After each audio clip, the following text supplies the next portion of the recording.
Okay, so now that we understand some of the key aspects of personality or different ways we can think of and measure personality, let's have a look at some other key personality traits that might become relevant in the workplace. So the first of these is what we call locus of control. So locus kind of meaning location, which is a measurement or a level that we can think of, or a degree to which we can consider people believe that they control their own fate. So people with a high locus of control think that they are very much in control of their own destiny, and that their actions are within their control. People with a low locus of control tend to see the world as controlling them. So they kind of feel like doesn't matter what they do, then events outside of their own control will tend to take more of a precedence in terms of what happens in their life. Machiavellianism is a degree to which people, you can consider them pragmatic, so they're just all about what the outcome is, and whatever it takes is to get the job done is what they're going to do. And they tend to be emotionally distant and believe that the ends justify the means. So you'll see this in people who are just like very goal oriented and are happy to just whatever it takes to get that job done and get the outcome that they're after. You might think of them as being more Machiavellian than people who are much more considerate of the impacts of anything that they do on others. So self-esteem is probably a concept that you are familiar with, and this is just the degree to which someone likes or dislikes themselves. So people with a high sense of self-esteem have a high regard for themselves and think they're okay, like who I am is good. Whereas people with low self-esteem tend to think of themselves as somehow flawed, or they don't necessarily like who they are. In addition to this, we also have a degree of what we call self-efficacy. And self-efficacy is your belief that you actually can do whatever it is that you're wanting to do. So in a job situation, someone who has a high degree of self-efficacy believes that they've got what it takes to actually deliver on the job.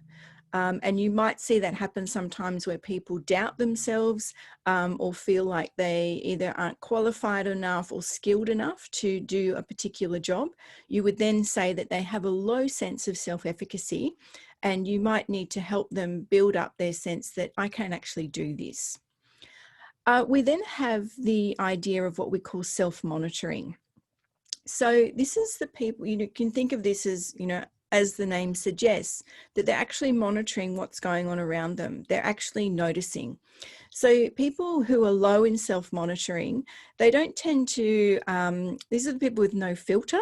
So they just do what they do, and they don't have any calibration, you might think of it, to what's going on around them. And that can be a really good thing because they just get on with whatever they're wanting to do.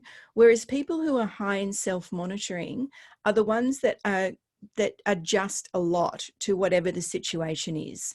So you might think of these sometimes as the chameleons who enter a situation and will change their attitudes or behaviors, or they'll sometimes mask themselves, figuratively speaking, to kind of present a more aligned personality to whatever the situation is.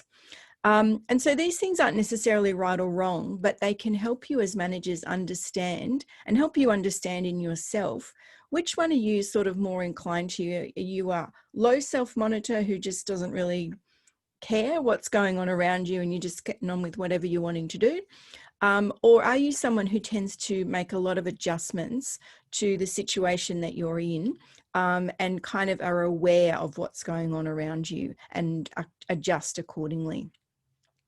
And then we also have this propensity towards risk or not, right? So if you are someone who is a high risk taker, you are happy to sort of go out on a limb or make a decision and get on with it.